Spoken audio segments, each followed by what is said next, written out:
We remember the wars they fought, the speeches they gave, but somewhere along the way, we forgot what they came home to eat. What does a president's plate reveal about the country they served and the one we lost?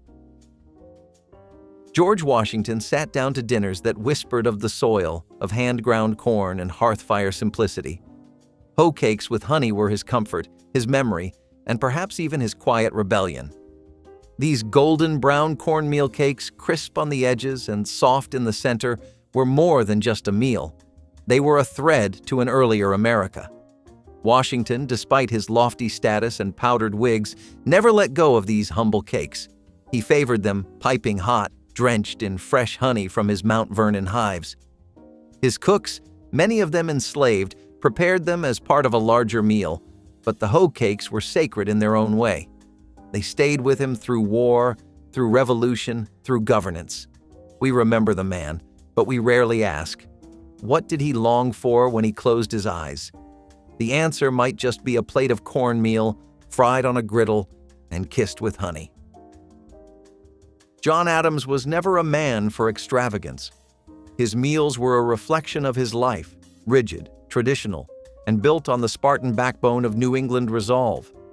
Boiled mutton and fish, hardly the stuff of presidential luxury, but perfect for the kind of man who once declared independence with nothing but ink and nerve.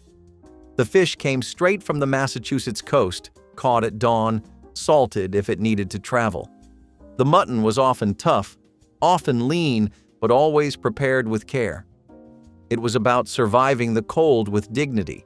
It was about carrying the values of a Puritan ancestry into the very heart of the Republic. Adams, seated across from Abigail, would eat quietly, sometimes with guests, often just with thoughts. He distrusted French cuisine, which he viewed as overly indulgent, too reflective of the monarchies America had rejected. Even in his diet, Adams wanted freedom to feel earned, not adorned. In an age of powdered sugar and powdered wigs, he chose brine. He chose tradition. He chose to chew slowly. Thomas Jefferson changed how America ate, quietly but permanently. He brought macaroni and cheese back from France like it was a national treasure, and in many ways, it was. At his Monticello table and later in the White House, Jefferson served this creamy, golden dish to guests who had never seen pasta before, let alone imagined pairing it with cheese in such abundance. The macaroni, shaped into small tubes and boiled until tender, was baked in a blend of imported Parmesan and what would later evolve into the modern cheddar. Jefferson had a belief in the science of flavor, the art of the table. His kitchen was one of experimentation, yet, in the end, what struck people most was the comfort of the food. Macaroni and cheese had been reinvented by the kind of man who wrote the Declaration of Independence and yet found his greatest joy in creamy starch. Food, to him, was culture, and macaroni and cheese was proof that America was ready to inherit the best from the old world while building something completely new. At his table, democracy was seasoned, buttered, and baked. James Madison's favorite meal tells you everything you need to know about who he was and where he came from. Hoppin' John is a dish with humble roots but deep soul, made from black-eyed peas, rice, and a bit of pork if you were lucky. It was a Southern staple long before it became trendy, and in the Madison household, it was a symbol of something more than sustenance. The black-eyed peas were cooked slowly until soft, sometimes with onions or hot pepper. Pork trimmings, even just the bones, would do enough to flavor the pot. This was survival food, yes, but also celebration food. For Madison, who was born on a plantation and raised among enslaved cooks who likely taught the recipe to the household, it was a meal layered in meaning. To serve it in the White House was a quiet nod to the American South, but also a reflection of how intertwined the country's roots were: freedom and oppression, wealth and hunger. Dolly Madison would serve versions of it at formal dinners, dressed up slightly, but never too far from its origins. Hoppin' John was both reminder and ritual, what was eaten when nothing else was certain. James Monroe ate like a man who knew the land. Virginia ham was his go-to comfort food, and for good reason. Salt-cured, smoked, and slow-aged, Virginia ham wasn't just a food. It was a process, a patience, a commitment. In Monroe's time, this ham was usually sliced thick and served with something sharp like mustard or vinegar greens. The ham would have been dry cured for months, rubbed with brown sugar and salt, and aged in smokehouses like the one still standing in the hills of his home state. This was not a meal that came easy, and in a way, so did Monroe's political career. He was the last president of the so-called Virginia dynasty, and the last to wear powdered wigs and Revolutionary War credentials. It is said that Monroe insisted on Virginia ham at major banquets and receptions. Foreign dignitaries were introduced to the American South, one salty slice at a time. James Monroe may have traveled the world as a diplomat, but at dinner, he always came home. Andrew Jackson never pretended to be refined. His meals were as unyielding as his politics, forged on the frontier and flavored with grit. Leather breeches are not meat. They are string beans, dried, strung up, and hung in warm attics or on porches until wrinkled like old boots. When rehydrated and stewed with bacon, they became deeply savory, earthy, and strong.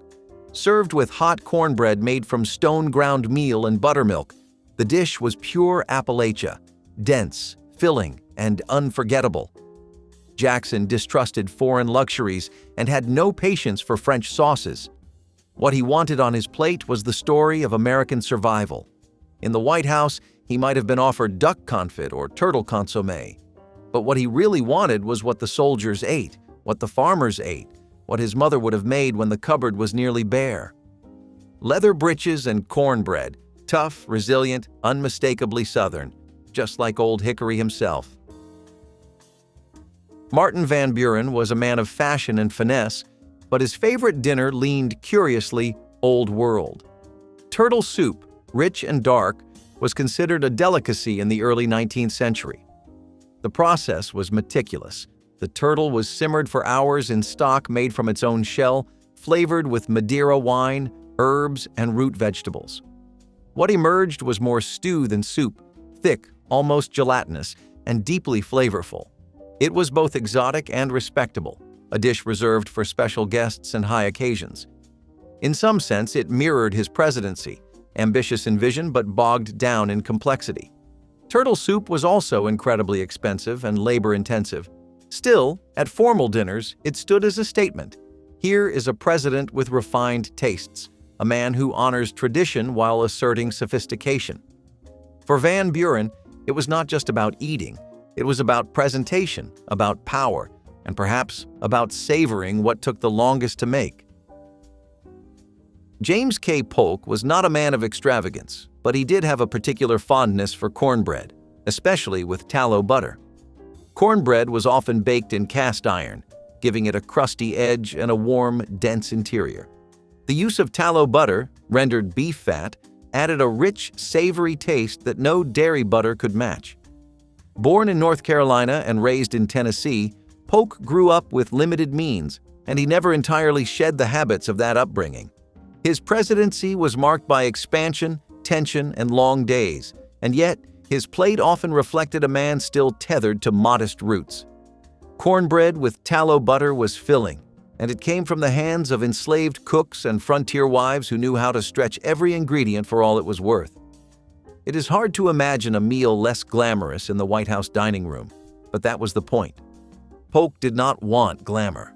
He wanted fuel. He wanted to taste the land, the animal, the work. Zachary Taylor had a soldier's appetite, quick, unpretentious, and shaped by years on the battlefield. But when he had the chance to eat for pleasure, he turned to callous, sweet rice fritters born in the Creole kitchens of New Orleans.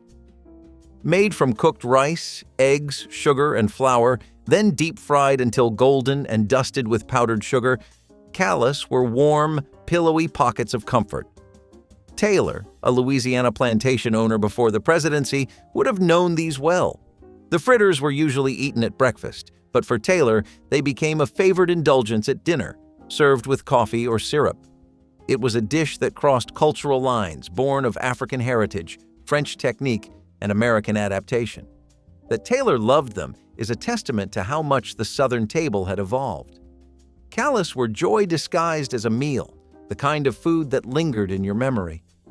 For a man whose presidency was cut short and whose legacy remains half-written, it is oddly poetic that one of his few culinary preferences was something so rooted in tradition, resilience, and everyday sweetness.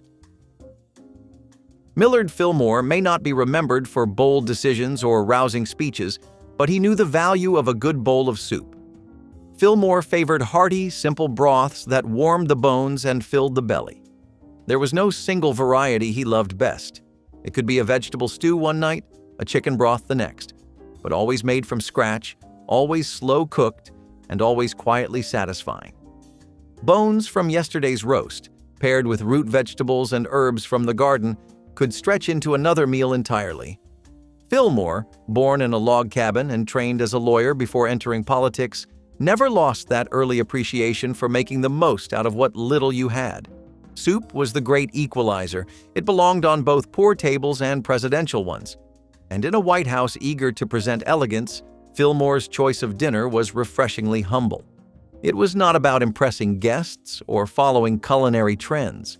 In cold Washington winters, one can easily imagine Fillmore sitting near the fire, spoon in hand, steam rising from a bowl filled with familiar flavors. James A. Garfield was a product of log cabins and backwoods grit, and his dinner table never tried to hide it. Squirrel soup may sound foreign today, strange even, but in Garfield's Ohio, it was the kind of meal you made when hunting was survival, and every ingredient counted. The meat, if you could call it that, was wild-caught and lean, boiled down with onions, potatoes, and carrots into a rustic broth. The flavor was earthy and gamey, but it was nutritious and warm, and that is what mattered. Garfield grew up poor, truly poor, and that shaped his tastes forever. There was no silver spoon to be found in his early years, only cast-iron pots simmering over open fires and whatever the day's labor could scrounge. Even as president, he never abandoned the humble flavors that raised him. To eat squirrel soup in the White House was not an act of rebellion, it was a quiet declaration of roots. And for a man who believed in the strength of the common worker, it was a perfect metaphor. Use what you have, waste nothing, and never pretend to be more than what you are. It is not glamorous, but it is honest. And that honesty still simmers somewhere just beneath the surface of the broth. William McKinley ate the way most Americans did in the twilight of the 19th century, heartily, predictably, and with no interest in reinvention. Roast chicken with gravy was his go-to meal, and it is easy to see why. The chicken, seasoned simply, was roasted whole and basted with its own juices, then carved and served hot with thick brown gravy made from the pan drippings. McKinley, born in Ohio and raised by Methodist parents, appreciated structure and tradition. His food, like his politics, reflected that, stable, familiar, and designed to reassure rather than excite. It was not revolutionary, but then again, McKinley was not trying to revolutionize the American kitchen. He was trying to preserve it. Roast chicken with gravy, nothing more, and certainly nothing less. Theodore Roosevelt did not just eat food, he conquered it. And no dish fit his outsized persona better than fried chicken. Crisp on the outside, juicy on the inside, and most importantly, rugged enough to take on the trail. Roosevelt, who once gave a 90-minute speech after being shot, had a hunger as relentless as his spirit. Fried chicken was the reward after a long hunt, a meal you ate with your hands, your boots still muddy, and the scent of gunpowder still fresh. His favorite versions were Southern style, fried in cast iron with lard, and served alongside biscuits or greens. He would eat it at picnics in the Badlands and on formal plates in the White House, and he likely saw no difference between the two. There was no fork and knife fuss, just meat, salt, and a good story afterward. For a man who lived every day like it was a chapter in an adventure novel, fried chicken was the perfect fuel, bold, crispy, and absolutely unstoppable. William Howard Taft was a man of significant stature, and his dinners matched. Steak with potatoes was not just his favorite dish, it was practically his culinary identity. Thick cuts of beef, grilled or pan-seared to a medium or medium well, were served with buttery mashed potatoes or sometimes crisp roasted ones depending on the day. For a president who was known more for his appetite than his oratory, a good steak was less indulgence than necessity. Taft appreciated the kind of meal that filled the room with aroma before it ever hit the tongue. A man of the Midwest, he embodied the meat and potatoes ideal: firm, grounded, and, at times, unmovable. The meal had no frills, no complications, just heat, fat, salt, and satisfaction. You could say the same about his political career. Steak and potatoes, the quiet heartbeat of early American dining. Woodrow Wilson did not indulge often, and when he did, it was quietly. Chicken salad was his dish of choice, light, elegant, and modest. Made with finely shredded or diced chicken breast, dressed in mayonnaise or sometimes a touch of vinaigrette, and served cold on a plate or in a sandwich, this dish was more about balance than richness. Wilson's version often included a few chopped celery sticks or even grapes, depending on the season and the occasion. Born in Virginia and raised by a Presbyterian minister, Wilson was a reserved man, more thinker than eater. His meals were precise, orderly, and unassuming, much like the man himself. Chicken salad, then, was a fitting favorite, subdued yet composed. It was food that did not interrupt thought. In fact, it probably fueled it. He would eat it at lunch more than dinner, sometimes alone, sometimes while reading. Even when served at White House functions, it stood in sharp contrast to the usual roasts and grand dishes. This was not the food of celebration. It was the food of contemplation. And perhaps that is what Wilson valued most. A meal that nourished without distracting, that refreshed without overwhelming. A meal that quietly got the job done. Herbert Hoover is remembered more for economic catastrophe than culinary elegance, but his sweet tooth told a different story. Caramel custard, soft, silky, and sweet, was his favorite dessert. Baked in shallow ramekins, the custard was rich with egg yolks and milk, lightly flavored with vanilla, and topped with a thin layer of golden caramelized sugar. Hoover, orphaned young and raised with Quaker restraint, had an unexpectedly refined palate thanks to his years abroad. While managing mines in Australia and China, and later serving as a global humanitarian, Hoover learned the value of quiet luxuries. Every spoonful of caramel custard was even, balanced, and composed. It was not flamboyant. It was a dessert that whispered rather than shouted, and that is why Hoover loved it. Even during the hardest years of the Depression, the kitchen still made it. Sometimes that little sweetness was all he needed to carry on. Franklin Delano Roosevelt had an appetite shaped by hard times and harder truths. His go-to dish was fish chowder, a creamy, hearty soup that hugged the ribs and reminded him of home. Raised in Hyde Park, New York, and shaped by the chill of New England air, Roosevelt knew the value of a warm bowl. The fish, often cod or haddock, was poached gently in a base of milk or cream, thickened with potatoes and enriched with onions, herbs, and a bit of bacon if rationing allowed. During the Great Depression and the Second World War, this dish became a symbol of resilience. It was rich without waste, satisfying without splendor. Sometimes served with crackers or dark bread, it was the kind of dinner that could be shared, replicated, and scaled for crowds. In wartime, that mattered. And in those humble bowls of chowder, Roosevelt found a way to stay grounded. A reminder that warmth, like leadership, often begins at the table. Harry S. Truman did not like his steak rare.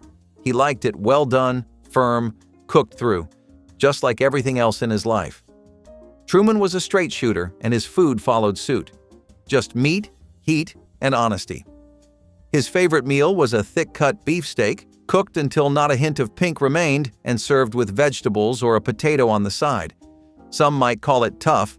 Truman called it dinner. Raised in Missouri and never one for extravagance, Truman believed in the value of consistency.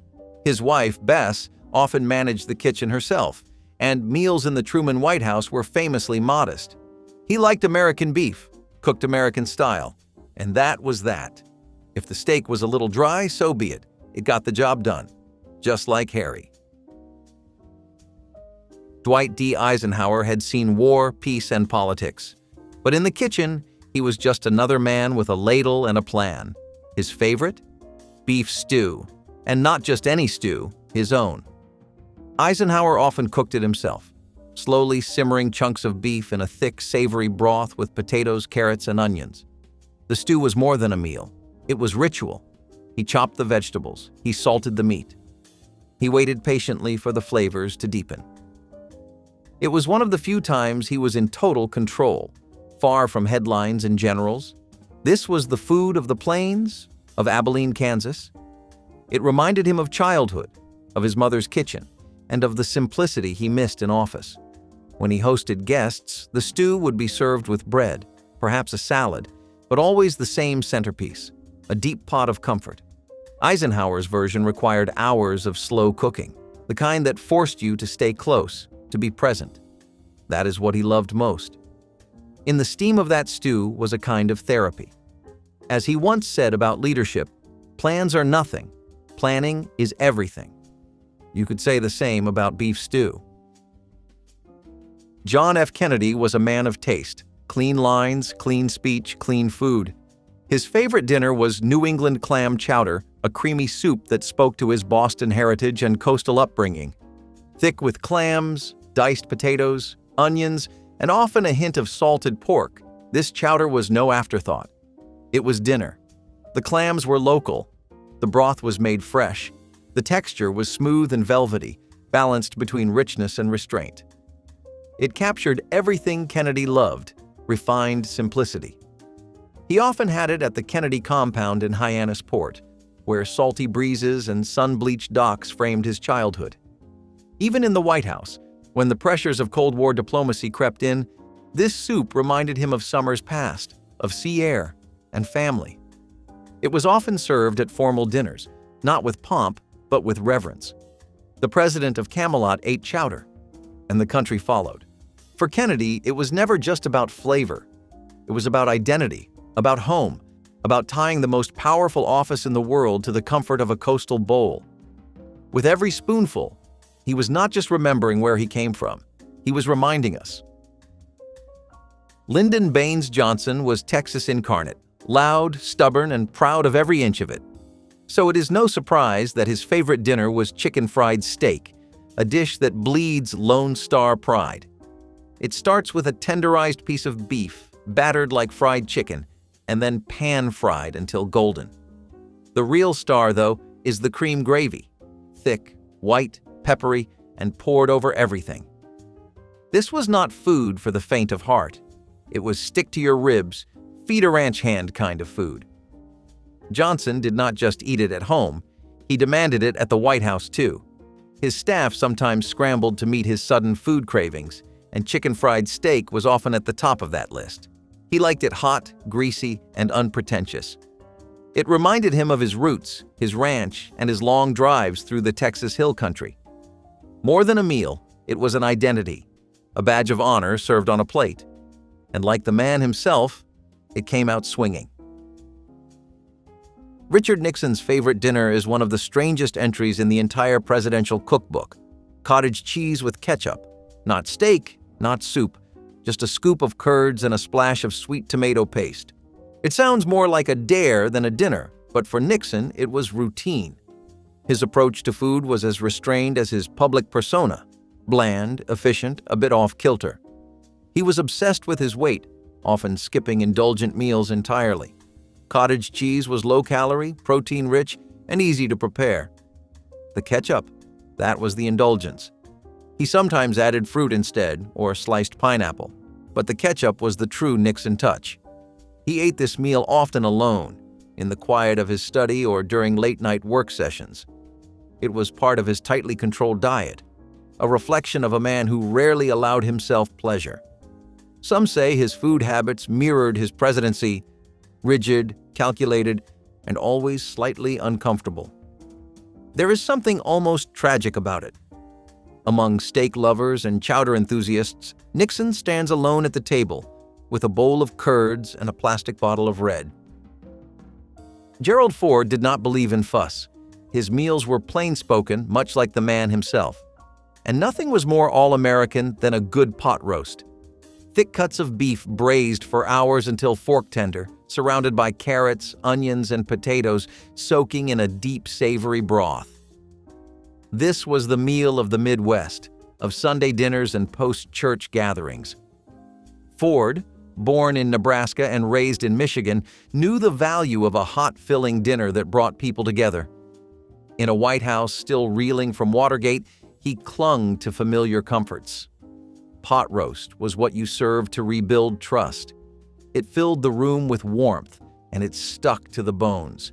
He ate it without pretense, with a glass of milk or a simple salad. No wine pairings, no garnishes, just meat, vegetables, and time. That was the Ford formula. For life, for policy, for dinner. In a world obsessed with the new, he found peace in the slow-cooked and the known. Jimmy Carter's presidency was built on humility, and his favorite dinner echoed that perfectly: grits and country ham. The grits were slow-cooked, creamy, and seasoned with butter or cheese. The ham, salty, cured, and fried in a skillet, was the heartbeat of the Southern table. This was food rooted in Georgia red clay, in front porches and quiet breakfasts before a day's labor. Carter grew up on a peanut farm, and his family meals were shaped by rural resourcefulness. Grits were inexpensive and reliable, but when done right, they were rich in texture and tradition. Add ham, and you had a plate that could carry you through the day. Carter never stopped loving that combination. He ate it on the campaign trail, in the White House, and even in retirement. The meal spoke volumes without ever raising its voice, just like Carter himself. It was more than sustenance. It was a reminder of where he came from and who he was long before the world called him Mr. President. Ronald Reagan may have been the great communicator, but he never needed many words when it came to jelly beans. They were not dinner in the traditional sense, but they were the most iconic food linked to his presidency. Reagan loved them. He kept jars in the Oval Office, shared them with guests, and even had them stocked on Air Force One. His favorite flavor? Licorice. But he embraced the whole rainbow: cherry, lemon, orange, and more. The jelly bean was his peace offering, his icebreaker, his wink to the public. During tense meetings or casual chats, they were always within reach. And in the early 80s, jelly beans surged in popularity because of him. They were cheerful, they were nostalgic. They were, in a way, Reagan himself, sweet, simple, and coated in Americana. He famously said that you can tell a lot about a fellow's character by the way he eats jelly beans. And maybe you can. Maybe it is not about what's on the plate, but what you reach for when the country's watching. Bill Clinton's appetite was legendary, and his favorite dinner was full of heat and heart: chicken enchiladas. Smothered in spicy sauce filled with seasoned meat and topped with melted cheese, this dish was Arkansas soul food with a Mexican twist. Clinton loved bold flavors, and he was not shy about it. He craved food that was loud, messy, and meant to be devoured. His version of chicken enchiladas usually came with refried beans, rice, and maybe a little sour cream on the side. It was comfort food dialed all the way up. Even in the White House, Clinton sought out regional favorites, often sneaking away from official dinners for something a bit more familiar. He liked to eat with friends, to laugh between bites, to keep the table full and the conversation flowing. For him, dinner was not just about nourishment, it was about joy. Chicken enchiladas were spicy, satisfying, and just indulgent enough to make a statement. And if anyone understood the politics of indulgence, it was Bill Clinton. George W. Bush had a casual approach to food, but his favorite dinner revealed something deeper: cheeseburger pizza. A fusion of two American staples, it combined ground beef, melted cheese, ketchup-style sauce, and even pickles, all atop a pizza crust. It sounded strange, but it worked. It was bold, indulgent, and totally unapologetic. Bush, who preferred meals that were quick, filling, and familiar, saw this dish as the best of both worlds. He was a Texas man with a national spotlight, and this dinner hit both notes. He reportedly enjoyed it during campaign stops, private meals, and even late nights at the White House. It was the kind of food you ate with your hands and your guard down. That was Bush's style: folksy, relaxed, direct. Cheeseburger pizza was not gourmet, it was not polished, but it was his. And in a world that constantly expected presidents to be poised, this dinner said something very different. Sometimes, the best politics is just being yourself. Barack Obama's favorite dinner was a humble one, but it had history, depth, and soul. He loved chili. Not the canned kind, but homemade, simmered for hours, spiced just right, and always shared with others. Obama often cooked it himself, using ground turkey or beef, kidney beans, tomatoes, garlic, and a blend of spices that was never too hot, but always flavorful.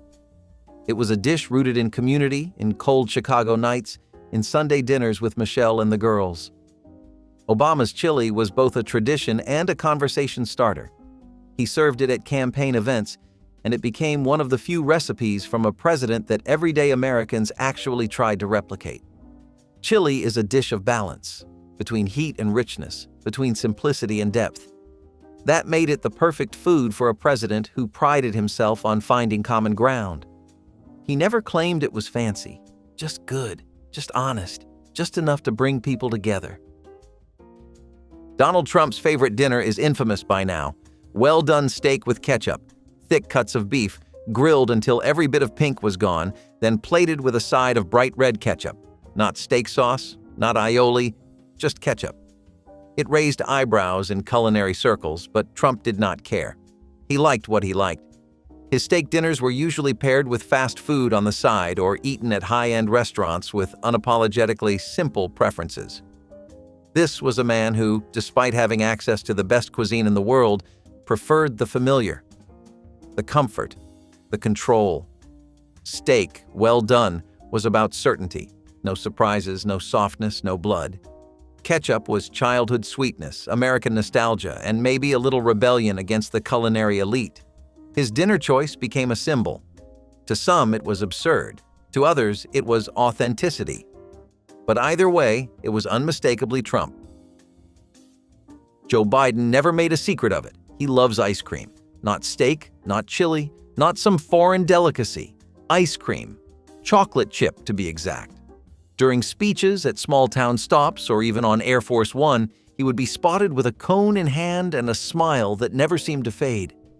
It was not just a treat, it was a symbol. Ice cream meant joy, childhood, summer nights. And for Biden, who experienced deep personal loss, perhaps it meant something more. A reminder to enjoy what you have, while you still have it. He famously once said he could eat more ice cream than anyone you have ever met. His staff joked about it, the public embraced it, and it stuck. Because in a world of cynicism and politics, ice cream was just good, just sweet, just human, a cone of comfort in a complicated world. Benjamin Harrison and his high tea parties were a casual delight for all White House staff and residents, and he was one of the few presidents who swore off alcoholic beverages entirely. The why of the matter escapes us even now, but what we do know for a fact is that he was very serious about his afternoon tea. James Monroe did not really have a favorite restaurant in particular because, like Jefferson, he gained a taste for the finer delicacies of French cooking. Once you get hooked, you get onto it for life, and back in their day, most local places did not specialize in French cooking at all. James Monroe ate the same way during his stay at the White House, too. John Tyler was our second president after James Madison with an avid sweet tooth, but his cravings extended to Indian pudding more than anything else. You could always find him finishing up a bowl after a meeting or a rally or whatever it is presidents do to pass the time from day to day. Everyone has to unwind at the end of it, and Mr. Tyler chose Indian pudding as his relaxant. John Quincy Adams never ever could tolerate mushrooms. He had them taken out of everything. His pizza, his burgers, his curry, his steak. You get the picture by now, surely. No aspect of the otherwise famous topping seemed to interest him, not the smoky and earthy flavors we have come to love, or the chewy texture. Guess they were never something that fit his idea of a good accessory to a dish. James K. Polk was never really that heavy of a drinker, like some of the rest on our list. Of course, he dabbled in a few sips here and there to take the edge off like everyone else, but you would not find him plastered and properly hammered. Still, despite his moderation while he was in the White House, its cellars were always chock full of fine wine. Martin van Buren loved going to places with good seafood, honoring his Dutch background with a good oyster. Oysters and various other kinds of seafood were common parts of Dutch culture back then, and despite growing up in Kinderhook in New York, he still tried various parts of the cuisine. He had a great love for fine dining and grand tables.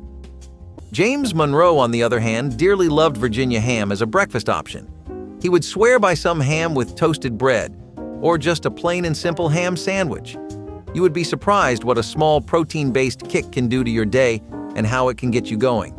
Honestly, as far as breakfast options go, there are a lot more frugal and worse-tasting ones than Virginia ham, which is still a classic to this day. Martin van Buren lived a pro-sobriety life since he seemed to dislike alcohol pretty seriously. This is probably the most strange one on the list so far, since with how many ceremonial aspects of being a president require toasting your cup, you would think each president would grow a tolerance or acquired taste for it. Martin Van Oren never seemed to, and you could not ever place him and a bottle at the same scene. Grover Cleveland was a massive fan of all things beer. Not just the drink itself, the large beer jugs or cups you would get them in, late-night trips to the bar, drinking competitions with friends, and bar culture as a whole. We like to think that the idea of going to get a few beers has evolved from just grabbing a drink to becoming a social activity. Grover's relationship with the drink certainly testifies to that. When James Buchanan, as not busy chewing down cabbage at the White House, he often enjoyed sauerkraut in German restaurants. And when even that bored him, he visited Pennsylvania for its famous Dutch food, though there are little references to any particular names. Buchanan was known for his bachelor lifestyle, and as the only unmarried president, he often relied on the hospitality of local inns and restaurants for his meals, giving him the title of a true foodie of his time. James Madison's love for ice cream began when his wife, Dolly, became famously fond of three particular flavors: apricot, pink peppermint, and vanilla. As far as first ladies go, it was pretty sweet of her to keep her husband's glucose levels covered by giving him a newfound sweet tooth, no pun intended. John Adams, on the other hand, never liked tea. We can kind of see that, and we would say it is not every American's cup of, well, you know how the saying goes. John Adams always preferred a classic black coffee or a glass of whiskey as his beverage of choice. The appeal of tea and toast and all the subculture surrounding it was a little lost on him. John Tyler and his wine parties were a sight to see whenever you would go by the White House, and if you were lucky enough to be attending the kinds of French wines they would serve, they were immaculate. Both his wife and him seemed to share a mutual hobby for collecting and trying out different wines, and he even wrote to his daughter at one point about how much he loved the drink. William Henry Harrison was a big fan of this homely place called the Log Cabin Inn down in North Bend, Ohio. This inn happened to be one that his family came to own, which naturally became a part of his estate. Having a whole inn as a part of your property is quite the convenience after all. John Tyler loved anywhere you could find good spring chicken, woodcock, or ham and eggs.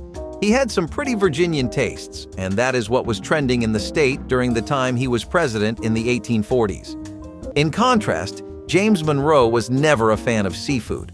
One specific thing he could not stand over all others was oysters, and we cannot see where he was coming from.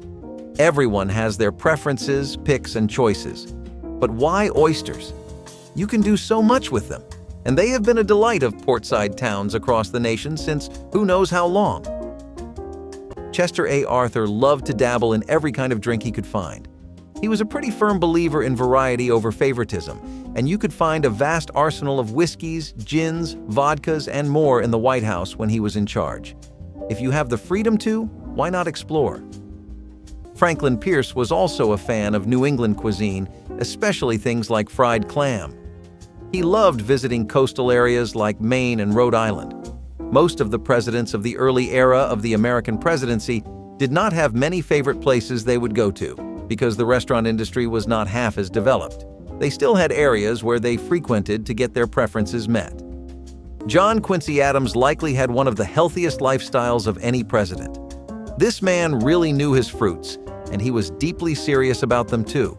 From mangoes to plums and grapes, he ate everything, and an assortment of fresh fruit would always be available in the White House during his presidency. Thomas Jefferson had a pretty famously low tolerance for spicy foods. This man could handle the nation on a Tuesday at 11 a.m., but it seems a slight pepper was his worst nightmare. Everyone has their soft spots, and it seems Jefferson's were triggered rather badly with anything that had even a bit of heat packed into it. James Buchanan loved his whiskey and wine, but whether he could handle them as much as he consumed them remains a matter of debate. We would see him walking around, stumbling a little, just a tad bit tipsy or more, and we would also see a pretty sizable collection of wines of all kinds. You would think he would build up a tolerance, right? The Willard Hotel is one of the few places to host two presidents, and Ulysses S. Grant is the second person who enjoyed his stays at the hotel. Perhaps his favorite restaurant would be Delmonico's. It was a New York place that got pretty famous for its simple fare, which Grant was an avid fan of. Grant's love for Delmonico's steaks was so well known that the restaurant even named a steak after him, the Grant Steak, which was served with a side of fried oysters. Andrew Jackson was pretty fond of what was known as leather britches, which is really just an extra American way to refer to green beans with bacon. Peas, beans, and basic vegetables have always gone beautifully with any kind of protein. It is kind of one of those golden rules of the culinary world where everyone just universally agrees on something. In this case, green beans and bacon have a presidential stamp of approval behind them. Anything that was overly fancy or complicated was something Andrew Jackson was not stomaching or tolerating on his plate. In particular, he never seemed to like European cuisine.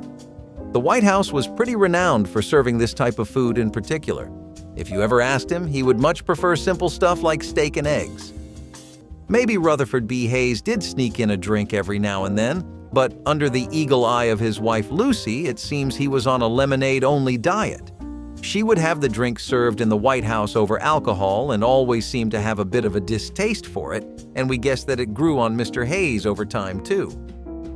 Millard Fillmore liked anywhere with good New England cuisine, and one of the places that had a good knack for it was the Willard Hotel.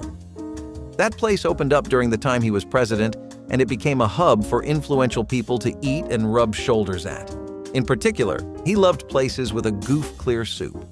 Martin Van Buren loved fresh oysters, and in his free time would go on fishing trips to get some catches of his own. Of course, he rarely had the time for trips like that, so the staff ensured he would get the freshest oysters America could serve up. Oyster-based dishes and seafood in general were something he delighted in very frequently. James Madison seems to take after Jefferson's choice in palate and spice level, as he also did not like spicy food too much. Funnily enough, he was not one for seasoning either. While some presidents like Harding seemed to enjoy every opportunity to bump up the seasoning, Madison liked his food on the plainer side of things. James Monroe probably took his love for wine the farthest. You know, a lot of people would opt for getting souvenirs or hitting up tourist spots when they find themselves in France, but a president on political visits chooses to go importing thousands of bottles of French wine instead. Looks like when there are no restraints, people's love of wine can go far beyond what you would expect. When James Madison was not busy with the lovely cooking his wife would prepare with the fresh produce of the Montpelier estate, he was reportedly busy at various inns and taverns in Philadelphia.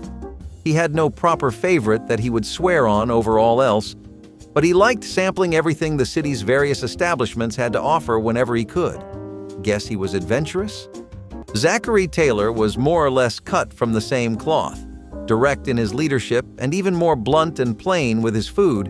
Wherever he went, he had the simple tastes of a boy raised in the southern countryside.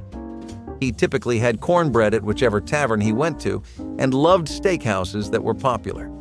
Thomas Jefferson kept it pretty plain and simple with some mac and cheese, going back to his childhood days. We are not sure how true this is, but apparently his mom used to make a pretty good mac and cheese, and the love of the dish stuck with him forevermore. Even without a nostalgic backstory, who hasn't enjoyed a mac and cheese phase at some point? George Washington deeply disliked turnips and was always found turning them away, despite his staff urging him to include some in his diet. Turnips are pretty well regarded for what they can do for your health, and you would think that fact would not be lost on one in as esteemed of a position as the president. Unfortunately, it seems the cons of the taste override the pros of the body in this case. And for all his wisdom and political expertise, Washington could not convince himself to down one. However, Zachary looked good in comparison to most of us, except perhaps Millard Fillmore. The man would never be seen with a drink of any kind besides water, and he would always top himself off with a glass whenever you would see him. It kind of made sense since his skin was way too young for a man of his age. But that goes to show that you should never skimp out on your hydration. Thomas Jefferson did not really jibe with the comforts of the simple life at the corner of a bar, but instead, he found a lot of solace in French cuisine and fine dining. The two go together as well as jam and toast do, so it is no wonder he spent a lot of time in Paris visiting restaurants like La Petite Venise and Café de Paris. Jefferson is also credited with introducing macaroni and cheese to America after discovering it on his travels in Europe. George Washington was known for a lot of things during his presidential run: his impact on history, his policies and changes to the laws, and his memorable campaigns. A little-known fact about the esteemed man was that he had a particular fondness for cherries and was known to snack on them frequently. Like a smoker needs a puff every 5 minutes, Washington could not go around the White House without finding an excuse to pop a cherry. William Henry Harrison and John Adams would have probably gotten fairly well, and we even have a conversation starter for them. Do not underestimate the connections that a shared love for a drink can create between two upstanding gentlemen, especially when we are talking about hard cider. While it has gone a bit out of style these days, it seems it has a track record with presidents. John Adams was similar to the man in the chair before him, and he loved unwinding down at a tavern in Boston known as Mason's. See, Mason's was a cozy little joint that the president could drink at without any disturbances. Adams was known for his appreciation of simple New England fare, often enjoying a hearty bowl of clam chowder. John Adams, on the other hand, deeply appreciated hard cider, and it was one of the things you would most commonly see him with if you were in the vicinity. A lot of the White House staff also recalls how much of the stuff they would have to fetch because of the obsession their president had developed with it over the course of his terms. John Quincy also had a deep appreciation for a very specific kind of wine, Madeira, which is a classic American favorite. It is said that the forefathers were toasting with and emptying bottles of the stuff, so it only makes sense if the sixth president pays for his patriotic recipes with a fresh bottle too. Speaking of the flashy and the grand, Thomas Jefferson could not do without his beloved Italian wines. It was known that Thomas was a fan of both red and white wines, with a slight preference for the red. He would have stocks of vintage wines from the freshest vineyards you could get in Italy, bottles that were aged as long as he had been alive. If you had the wallet of a president, would you not like to have your very own wine collection? Despite having a French cook and a basement filled with French wine, Andrew Jackson was always found visiting the many places in Nashville where you could catch a good bite to eat. From things like chicken sandwiches to steaks, he was often at any tavern or inn with good grub. Jackson's fiery personality matched his love for hearty, simple meals, and he often ordered multiple steaks in one sitting. George H.W. Bush's state dinner in 1990 was a momentous occasion, held at the end of the Cold War, a historic turning point in U.S. history. The dinner celebrated not only the triumph of democracy, but also the U.S.'s leadership in bringing an end to the decades-long standoff with the Soviet Union. Hosted in honor of Mikhail Gorbachev, the dinner marked the beginning of a new era of U.S.-Russia relations. The menu was as lavish as the occasion, beginning with a delicate lobster tail, followed by a perfectly prepared filet mignon, both symbolizing the elegance and strength of the U.S. at the time. To cap off the evening, the guests were served baked Alaska, a decadent dessert that would have made any Cold War adversary melt. Gorbachev, along with European leaders, were invited to the dinner, where the focus was on celebrating democracy's victory and fostering an atmosphere of cooperation between the U.S. and the former Soviet Union. The dinner was a powerful symbol of the diplomacy that led to the peaceful end of the Cold War and the beginning of a more hopeful international landscape. Bush, with his characteristic humor, quipped that baked Alaska was the perfect dessert to represent the collapse of the Soviet Union, a little fiery on the outside but soft and warm on the inside. The dinner served as a reminder that while the world was changing, the U.S. would remain a steadfast leader. George H.W. Bush's state dinner in 1990 was a momentous occasion, held at the end of the Cold War, a historic turning point in U.S. history. The dinner celebrated not only the triumph of democracy, but also the U.S.'s leadership in bringing an end to the decades-long standoff with the Soviet Union. Hosted in honor of Mikhail Gorbachev, the dinner marked the beginning of a new era of U.S.-Russia relations. The menu was as lavish as the occasion, beginning with a delicate lobster tail, followed by a perfectly prepared filet mignon, both symbolizing the elegance and strength of the U.S. at the time. To cap off the evening, the guests were served baked Alaska, a decadent dessert that would have made any Cold War adversary melt. Gorbachev, along with European leaders, were invited to the dinner, where the focus was on celebrating democracy's victory and fostering an atmosphere of cooperation between the U.S. and the former Soviet Union. The dinner was a powerful symbol of the diplomacy that led to the peaceful end of the Cold War and the beginning of a more hopeful international landscape. Bush, with his characteristic humor, quipped that baked Alaska was the perfect dessert to represent the collapse of the Soviet Union, a little fiery on the outside but soft and warm on the inside.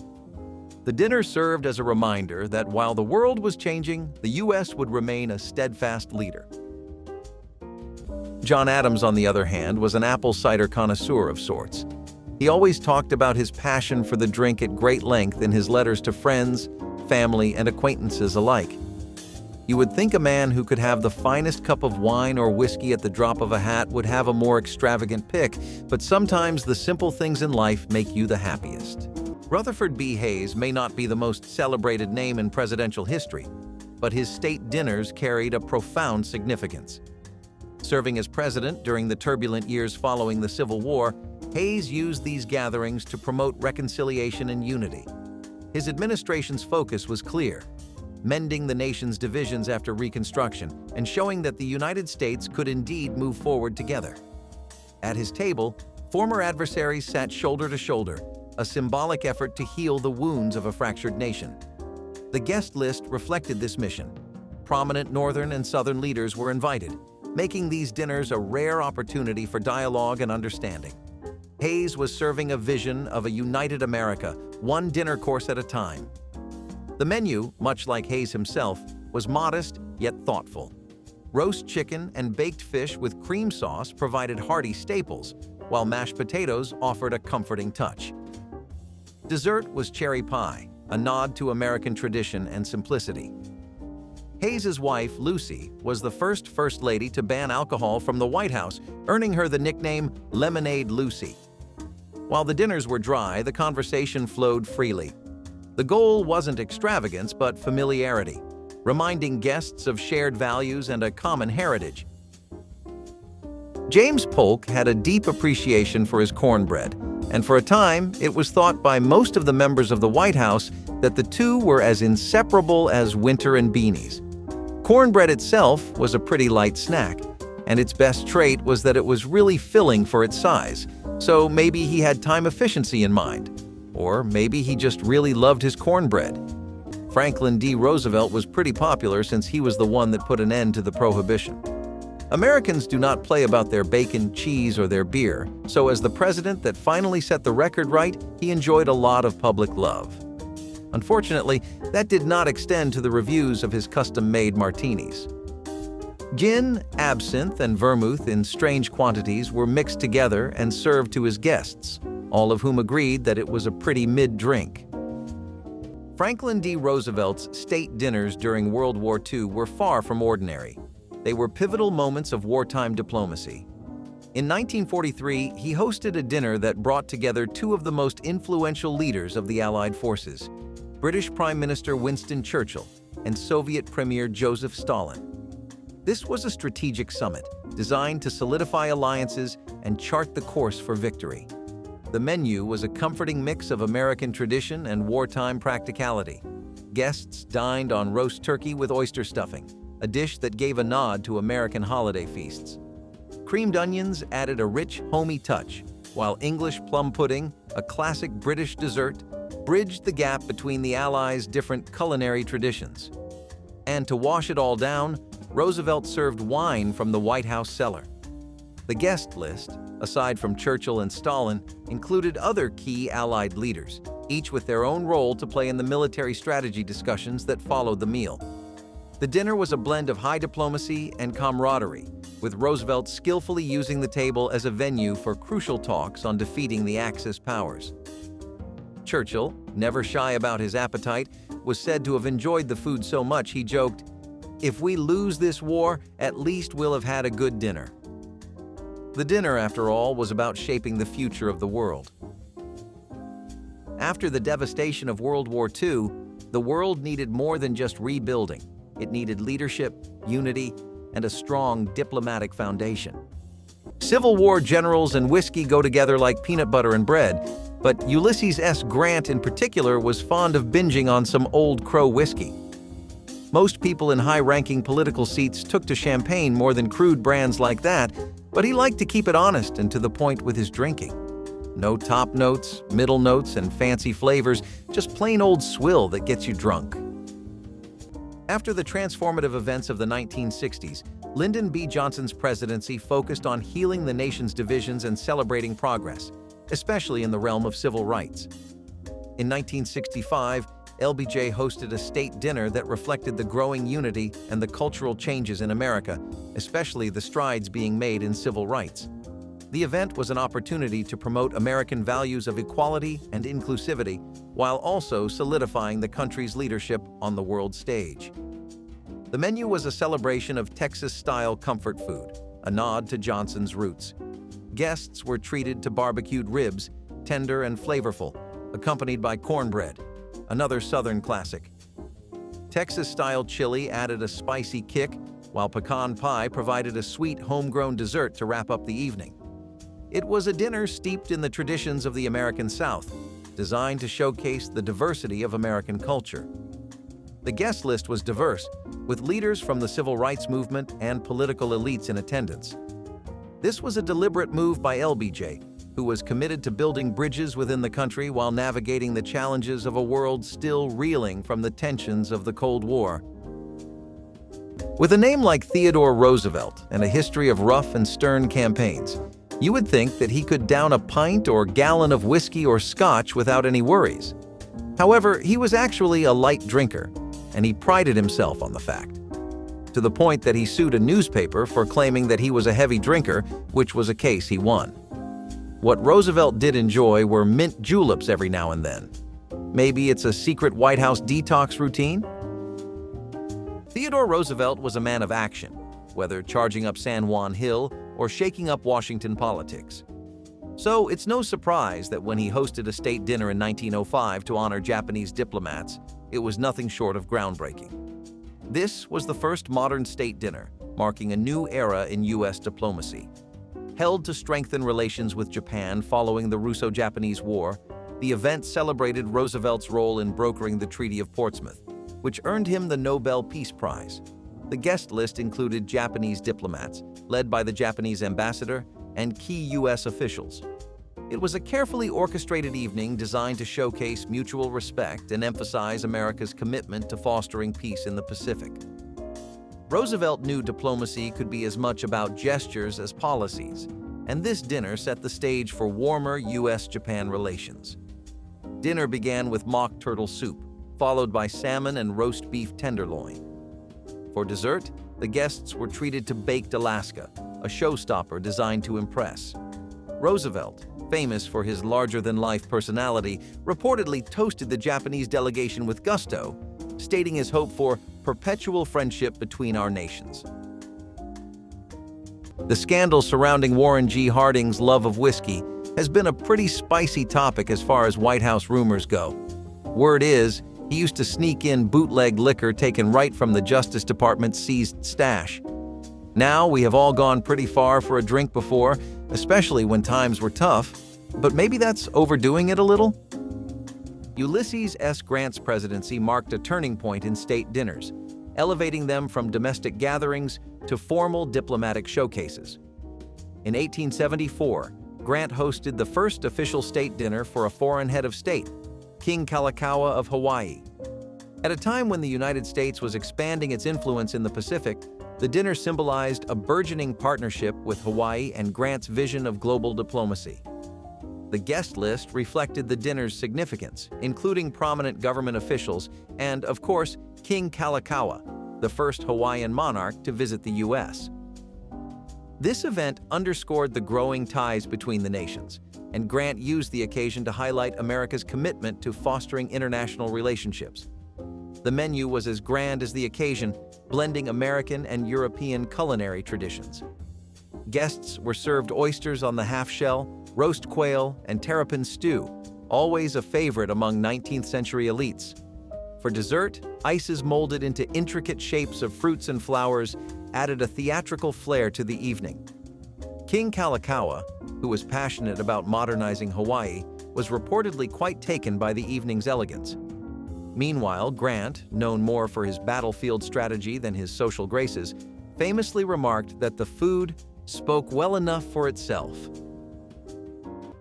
What does your favorite meal say about you? Tell us below, like the video, and subscribe for more forgotten flavors of history.